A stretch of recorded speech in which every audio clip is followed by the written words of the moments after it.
249 सोलापूर शहर मध्य विधानसभा भाजपा शिवसेना राष्ट्रवादी काँग्रेस RPIA व मित्रपक्ष महायुतीचे अधिकृत उमेदवार देवेंद्र राजेश कोठे यांच्या प्रचारार्थ रविवारी प्रभाग क्रमांक 9 व 12 येथे पदयात्रा काढण्यात आली। या पदयात्रेची सुरुवात आरकाल गार्डन येथून करण्यात आली। यानंतर ही पदयात्रा पुढे ज्ञानेश्वर नगर, जुना मानकर दवाखाना, अक्कलकोट नाका, वज्रेश्वरी नगर, व्हॅलेंटाईन इंग्लिश मीडियम स्कूल, यल्लालिंग मठ, पद्मानगर क्रीडांगण, कृष्णा डेअरी, स्वातंत्र्य सैनिक नगर, कर्णिक नगर चौक, कर्णिक नगर परिसर क, एकता नगर परिसर, देवी मंदिर, राजा गणपती, राघवेंद्र टॉवर परिसर, हॉटेल सत्यम, गीतानगर परिसर आदी परिसरातून वाजत गाजत हजारो कार्यकर्त्यांसह पदयात्रा गीता मंदिर परिसर येथे समारोप करण्यात आला।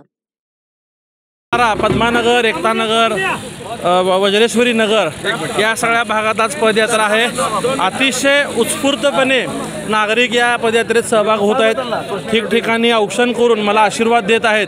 महिला वर्ग असेल, सर्व ज्येष्ठ मान्यवर असेल, सर्व प्रतिष्ठित व्यापारी व सगळ्यांचाच यामध्ये उत्स्फूर्तपणे असा प्रतिसाद आहे।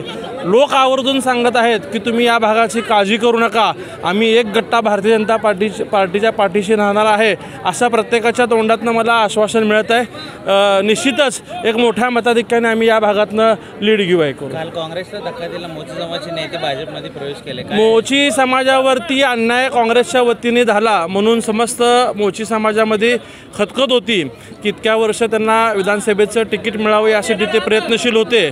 अनेक वेळा त्यांनी त्यांच्या पक्षश्रेष्ठीकडे मागणी केली, परंतु त्यांना प्रतिसाद दिला घेत नसल्यामुळं त्या समाजामध्ये चीड होती आणि त्यातनं कुठेतरी सगळ्या जुन्या लोकांनी एकत्रित येऊन निर्णय घेतला की राज्याचे उपमुख्यमंत्री देवेंद्रजी फडणवीस साहेब यांच्या कार्यावर विश्वास ठेवून त्यांनी भारतीय जनता पार्टीमध्ये प्रवेश केला। त्यांच्या येण्याने निश्चितच आमची ताकद आणखीन वाढलेली आहे। आजपर्यंत आपल्याला माहीत आहे की हिंदू मोची समाज हा भक्कमपणे एका पक्षाच्या पाठीमागे राहायचा आणि त्यामुळंच त्यांना ते शहरमध्येला यश मिळायचं। आज तोच समाज एक गट्टा एकत्रितपणे भाजपासोबत आलेला आहे। त्यामुळं आमच्या विजयाची खात्री आणखी पक्की होऊन आमचं लीड आणखी वाढलं, यात त्यांचा मोलाचा वाटा असणार आहे, याबद्दल शंका नाही।